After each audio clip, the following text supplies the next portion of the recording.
Welcome to my Brawler Blaster guide. In this video, I'll show you how to master this comp. We'll go over the build, the items you make, how to play the early game, the mid game, and the late game, how to position your units, how the different galaxies impact your game plan.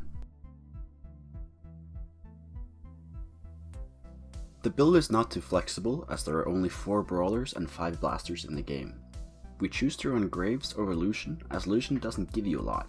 He doesn't do a lot of damage and he gives no CC or frontline. But Graves gives you a bit more frontline and his ult can blind an important carry on the enemy team. That's why he is better. The goal of this comp is just to keep your Jinx alive for as long as you can, as well as letting your MF stay alive long enough for her to cast her ult at least once. Therefore, Lucian will be in your comp until you find MF. This comp also gets its largest power spike at level 8. It is important to know this as you will get outscaled by other comps as they push level 9. Therefore you always all in on level 8.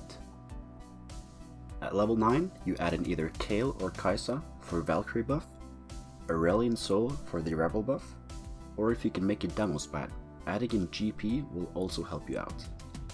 We will talk more about what to add in specifically at level 9, or if you even go to level 9 later. So what items do you make in this comp and who wants them? Red buff is an essential item in this comp. This is the number 1 priority to make. You can go on either Jinx, Ezreal, or MF. After that, you want to make items for Jinx. Ideally, she wants 2 Giant Slayers plus 1 defensive item that is preferably GA or Trapclaw.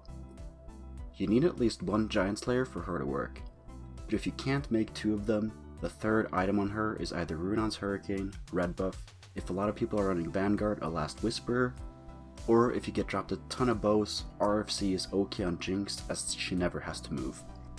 After you've made your Jinx items, you look for MF items.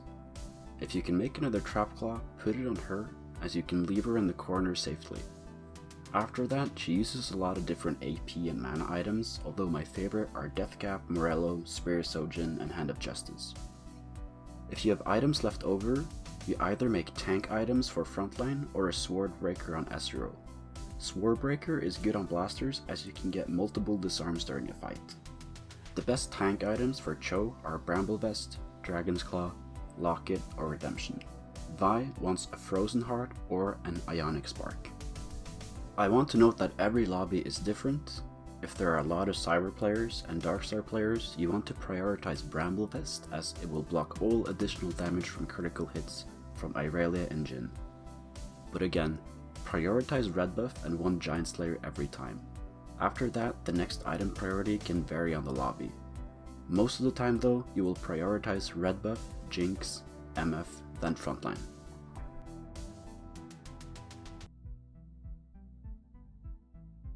How do you play the early game when going this build?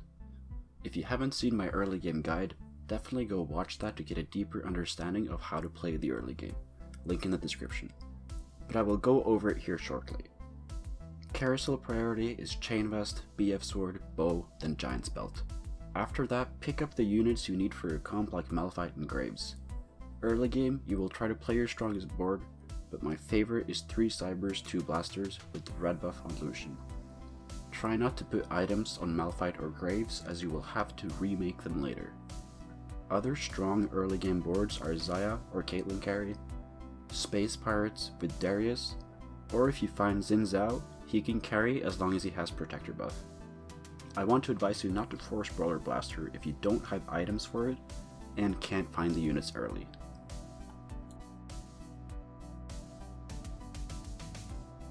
After Krugs, you most likely will know what comp you're playing. If it is Brawler Blaster, you want to keep playing your strongest board in order to win streak and save HP.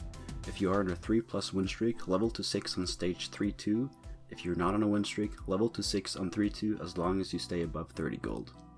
But never level if you're not putting in a unit that gives you something in terms of synergies, frontline, or damage. It is important to play the mid game as aggressively as you can, as this comp will get outscaled in the very late game. Therefore, we want to preserve as much HP as possible coming into the late game. If you are on a 4+ win streak on stage 3-5, you level to 7 if it makes you the strongest board in the lobby, and if you stay above 30 gold. I do this occasionally but if you lose your win streak, then you're not in the best spot anymore. When you have downtime in the mid game, you want to scout and see what comps other people are playing. You want to see if they will be contesting any of your units, and if any other comps are open. If you are contested, but no one else is going for a comp that you have direction for, then pivoting can sometimes be the correct play. Although Brawler Blaster can definitely support 2 players, meaning both players can 2-star everything, it can be a little risky. If you can't 2-star your Jinx after rolling, you're in a very bad spot and will most likely be going bot 4. There are many strong mid-game boards, but generally the strongest are 4 Brawler 2 Blaster or 2 Brawler 4 Blaster, or some variation of 3 Cyber 2 Blaster. If you find Jinx in the early mid-game, like I did in the gameplay here, putting a red buff on her is fine as you will be insanely strong with it, and will most likely be win streaking throughout stage 3. But know that you will always be offered more units in the mid-game to make your board stronger, so keep an eye out and try to make it as good as possible. Even though Jace is not in your final comp, 2-starring him in the mid-game will save you a lot of HP and make your board a lot stronger.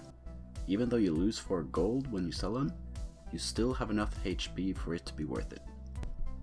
If you haven't hit your Brawler Blaster units or items by stage 3-7, it's time to start thinking about pivoting to another comp.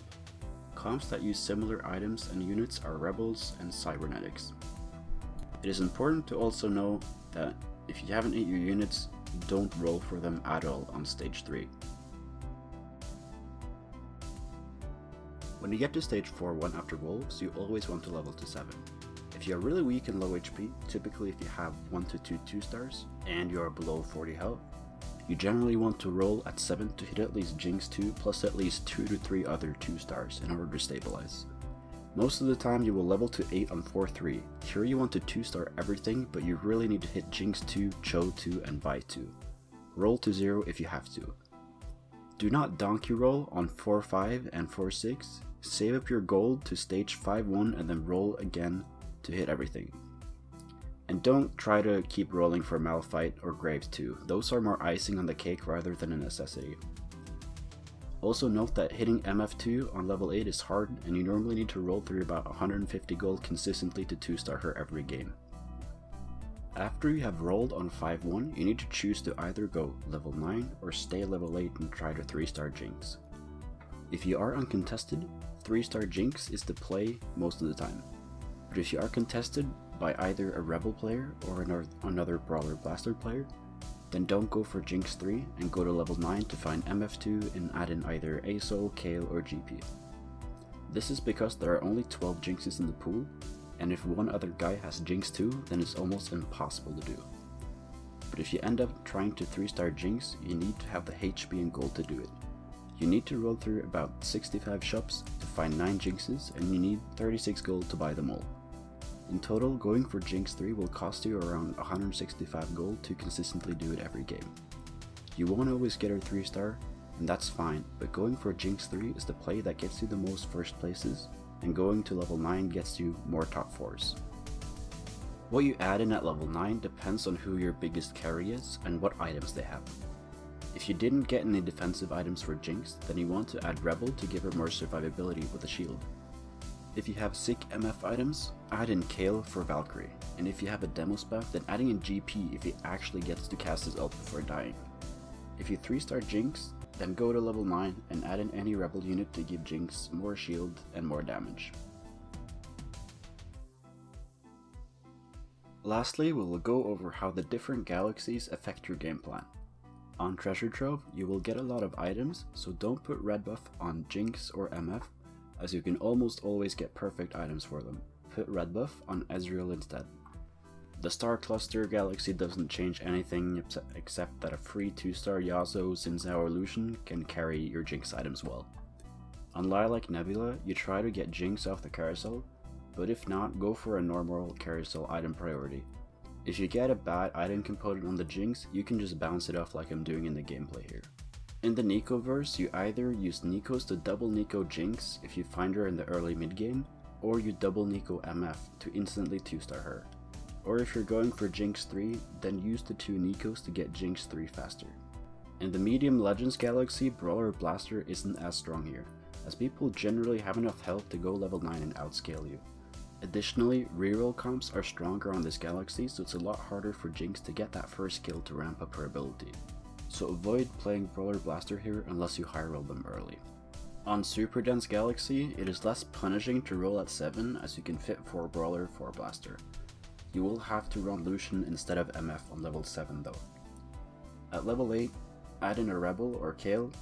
If you go to level 9, you can add in Sona and Lulu for Rebel and Mystic, or Siggs and GP for Rebel and Demo. On the trade sector, you always go for Jinx 3 instead of going level 9 if you're uncontested. You can also go for other 3 stars like Vi and Cho'Gath. That's the end of the video. If you learned something, please hit that like button, it would help me out a lot. And if you want to see more videos like these, then hit the subscribe button and comment what you want to see next. See y'all later.